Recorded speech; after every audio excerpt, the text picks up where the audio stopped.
These numbers are absolutely nutty. Hey guys, I hope you're having a wonderful day today. If you love the Yankees but you're not subscribed, be sure to subscribe. We're on the road to 19,000 subscribers. So if you could help us get there, that would be an absolute blessing.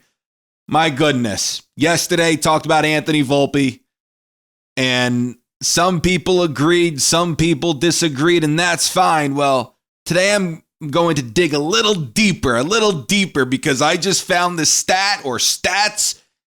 They're crazy. They're absolutely nuts. If you want to attribute this to sophomore slump, whatever it is, I'm not. Quite frankly, I'm not. This kid was the 6th best prospect in Major League Baseball in 2023. This is his 2nd full season. He has over 1,200 plate appearances in his big league career. He's not performing well, guys. He's not. Now, I know he's 23. Next year he'll be 24. So maybe 24, he'll do well. But when you grade him amongst his peers, I mean, his peers are just ahead of him. Ellie De La Cruz, 22 years old. He's having a far better season than Anthony Volpe. Gunnar Henderson, same age, same thing. This is Gunner's 2nd full season in the major leagues. Bobby Witt, last year, his 2nd full season in the major leagues. 30 home runs, over an 800 OPS. I'm not saying that's what I'm demanding out of Anthony Volpe, but what I am saying is I expected to see some improvement, and these numbers I'm about to share with you, they don't scream improvement. Not at all. Not even in the slightest. Chris Kirschner reported this. There have been 153 players who have amassed at least 1,200 plate appearances in the Yankees franchise history. Anthony Volpe ranks 151 out of 153 in batting average. Anthony Volpe ranks 149 out of 153 in on-base percentage. Anthony Volpe ranks 135 out of 153 in OPS. It's bad. Where's Ellie's sophomore jinx? Where's that? Where was Bobby Witt's sophomore jinx last year? Gunnar Henderson, this is his 2nd full season in the league. If you want to call it his 3rd, fine. But last year, I mean, that wasn't a sophomore jinx. And if you want to call this year his 2nd full, if this isn't a sophomore jinx, why does the sophomore jinx only apply to Anthony Volpe? Please educate me. I want to know. Why does it only apply to him? Because his peers, the guys that he was rated up against, they're not. That doesn't exist with them. When Anthony Volpe was ranked the 6th best prospect in Major League Baseball, Ellie De La Cruz was ranked 12th. And look how Ellie's outperforming him by a landslide. And you could say, oh, Ellie strikes out a lot. Well, Anthony Volpe's not doing anything. I'm sorry, he's not. He's not. The numbers speak for themselves. I hope this kid turns it around. He hasn't hit a home run since August 3rd. Are you kidding me? Over his last 25 games, he has a 564 OPS. Are you kidding? Everybody wants to, is this the player that he is? Is it? That's fair to ask. Over 1,200 major league plate appearances. I think that's very fair to ask. His OPS is 665. Right now, it's 6. Last year was 666. No, his OPS is 664 this season. Is it really a sophomore jinx? Are we really just calling it that? This kid was a bat-first prospect. Look at his numbers down there. I know it's the minor leagues, but look at his numbers. In 2021, his numbers down there in the minors were ridiculous. He was awesome down there offensively. I believe 28 home runs that season and 290 batting average. He was tremendous. That's who the Yankees thought they were going to get. And it's unfortunate that's not the case. It's not the case right now. Maybe his third season in the league, he'll get you a 750 OPS. You hope so. You hope so.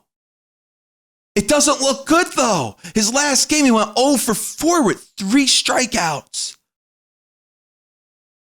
I understand wanting to support the kid.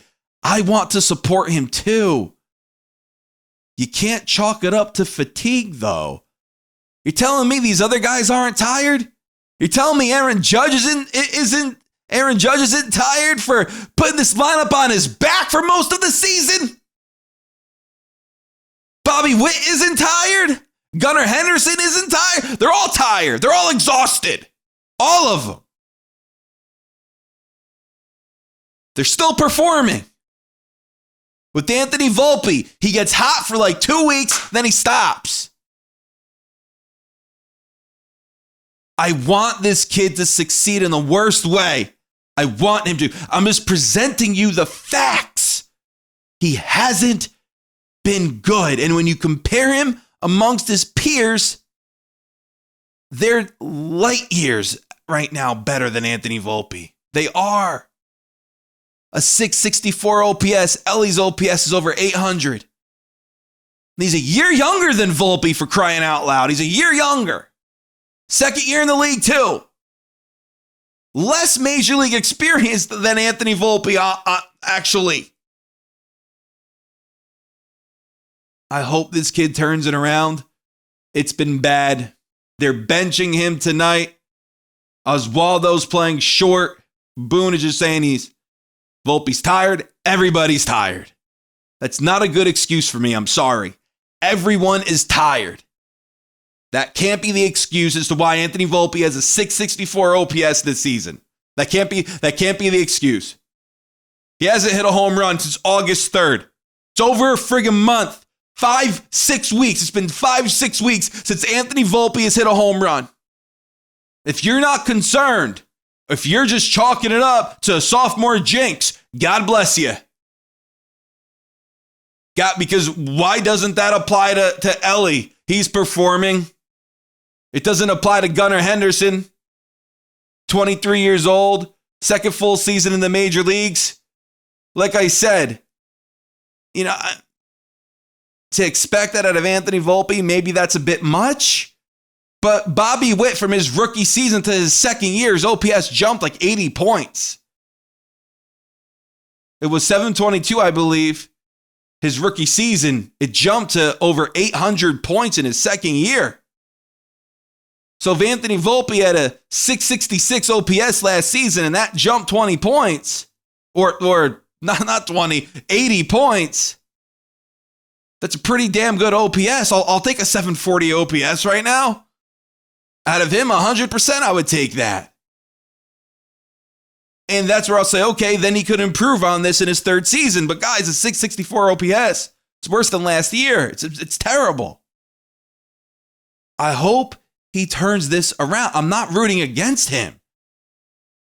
But when I'm making a point that Anthony Volpe just isn't cutting the mustard right now, people are out here defending him and saying he's okay. Guys, he's not okay. He's not okay, and he knows. They know, yes, he's going to have to spend this upcoming offseason to fix that damn swing. His hips, whatever's going on, I ain't no expert. I know baseball. I love baseball, but I'm no expert. That's the Yankees' job to go and fix this kid. It's a shame. It sucks. As I said, I don't want to be rooting against him. That's not what I'm doing here. I'm telling you guys, he's not playing well, and it has to improve. And when you're in the same class as an Ellie, as Gunnar, you just expect better numbers. This is all time. The numbers are all time bad. All time bad. He's ranked 151 in batting average out of 153 hitters in Yankees franchise history. That's not good. Address the elephant in the room. It's not good. We know he has to improve. You know. Stop chalking it up to some sophomore jinx. It's pathetic. Stop.